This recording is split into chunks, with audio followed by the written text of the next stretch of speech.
सच्चाई अगर पूछो तो गुस्ल के लिए मस्जिद से तख्ता लाया गया, मेरे कपड़े काटे जा रहे हैं। हाय, मैं तो बंदों को अपने कपड़ों को हाथ तक नहीं लगाने देता था। मुझे क्या पता था कि मेरे जिस्म से कपड़े काट कर फेंक दिए जाएंगे। जिस सूट को मैंने 10,000 में खरीदा था, 20,000 में खरीदा था, मुझे क्या पता था कि वो वक्त आने वाला है कि दुनिया मुझसे इस कदर नफरत करने लग जाएगी कि मेरा इतना कीमती जोड़ा काट कर कचरे के ढेर में फेंक दिया जाएगा। हाय, जिस जोड़े को मैंने मौत के वक्त पहना हुआ था, आज वो जोड़ा पहनने के लिए बेटा भी तैयार नहीं है। बेटा कहता है बाप का जोड़ा मैं नहीं पहनूंगा, मुझे डर लगता है। मेरे ऊपर पानी डाला जा रहा है, साबन लगाया जा रहा है, मैं करवट बदलने का मोहताज, उठने बैठने का मोहताज। जब गुस्ल देने के बाद मेरी मैयत को घर के मैदान में रखा गया तो फिर से एकदम कोहराम मच गया। मेरी बच्चियां दीवारों के सहारे लगकर, मेरे बच्चे चार पई का पाया पकड़कर मेरी मैयत उठाने वालों को कह रहे थे, चाचू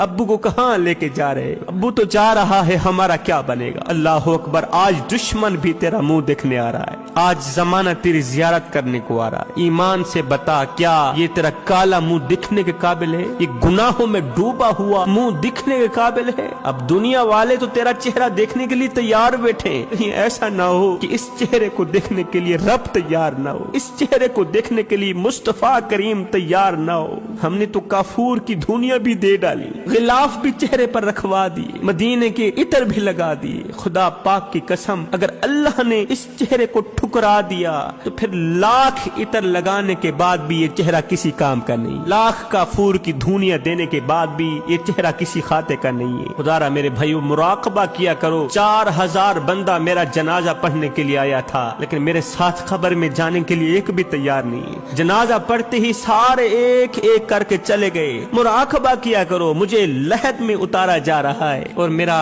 छोटा बच्चा मेरी आंखों में आंखें डाल के कह रहा है, अब्बा तू तो अल्लाह के हवाले हो गया, ये बता हमें किसके हवाले करके जा रहा है? अब कब्र के अंदर दफनाकर लोग अपने अपने घरों को चले गए, तू अकेला रह गया, तन तनहा रह गया। मुराकबा किया कर। अगर वहाँ खुदा ने कह दिया कि ये चेहरा मेरा नहीं है और मुस्तफा ने भी कह दिया, या अल्लाह जो तेरा नहीं है वो मेरा भी नहीं है, बता तू कहाँ जाएगा? अगर कब्र के अंदर मुस्तफा ने कह दिया ये चेहरा मेरा नहीं है, गुनाहों में डूबा हुआ चेहरा मेरा नहीं है, अगर अल्लाह ने कह दिया ये गुनाहों में डूबी हुई शक्ल मेरी नहीं है, बता तो सही तू कहाँ जाएगा? फिर तेरा क्या बनेगा? 5-5 हजार रुपए देकर हमाम में जाकर चेहरे की खूबसूरती बनाने वालों, अगर ये चेहरा कब्र में नाकाम हो गया तो फिर इस चेहरे को सजाने का क्या फायदा? इस कदर पैसे लगाने का क्या फायदा? गुनाहों पर गुनाह करने वालों, गुनाहों के जरिए खूबसूरत शक्ल को काली करने वालों, एक पल के लिए सोचो तो सही, मरने के बाद अल्लाह को ये काला मुंह दिखाते हुए तुम्हें शर्म नहीं आएगी? तुम्हें हया नहीं आएगी?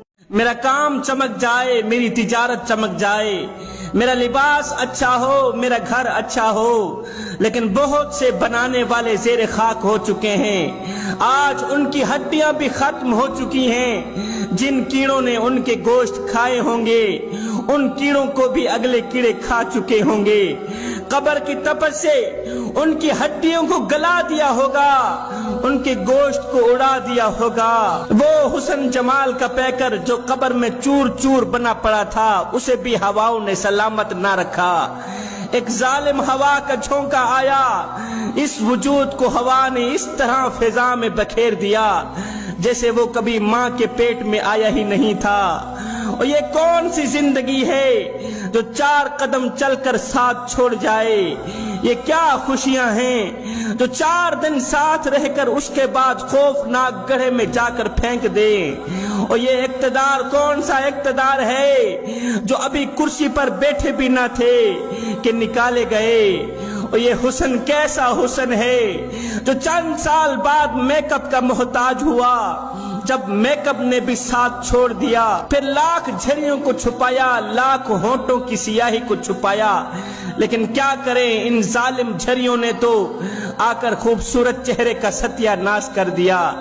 जब सारे मेकअप धरे के धरे रह गए तो बुढ़ापे ने पुकार कर कहा, चल आगे का सामान पैदा कर, अब वक्त आ चुका है।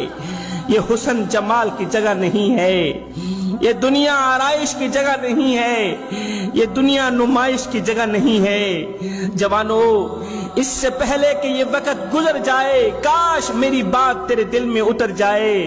اے بندے، نماز پڑھ اس سے پہلے کہ تیری نماز پڑھی جائے۔ میرا کام چمک جائے، میری تجارت چمک جائے، میرا لباس اچھا ہو، میرا گھر اچھا ہو، لیکن بہت سے بنانے والے زیر خاک ہو چکے ہیں۔ آج ان کی ہڈیاں بھی ختم ہو چکی ہیں۔ جن کیڑوں نے ان کے گوشت کھائے ہوں گے، ان کیڑوں کو بھی اگلے کیڑے کھا چکے ہوں گے۔ قبر کی تپش سے ان کی ہڈیوں کو گلا دیا ہوگا، ان کے گوشت کو اڑا دیا ہوگا۔ وہ حسن جمال کا پیکر جو قبر میں چور چور بنا پڑا تھا، اسے بھی ہواؤں نے سلامت نہ رکھا۔ ایک ظالم ہوا کا جھونکا آیا، اس وجود کو ہوا نے اس طرح فضا میں بکھیر دیا جیسے وہ کبھی ماں کے پیٹ میں آیا ہی نہیں تھا۔ اور یہ کون سی زندگی ہے جو 4 قدم چل کر ساتھ چھوڑ جائے؟ یہ کیا خوشیاں ہیں جو 4 دن ساتھ رہ کر اس کے بعد خوفناک گڑھے میں جا کر پھینک دے؟ اور یہ اقتدار کون سا اقتدار ہے جو ابھی کرسی پر بیٹھے بھی نہ تھے کہ نکالے گئے؟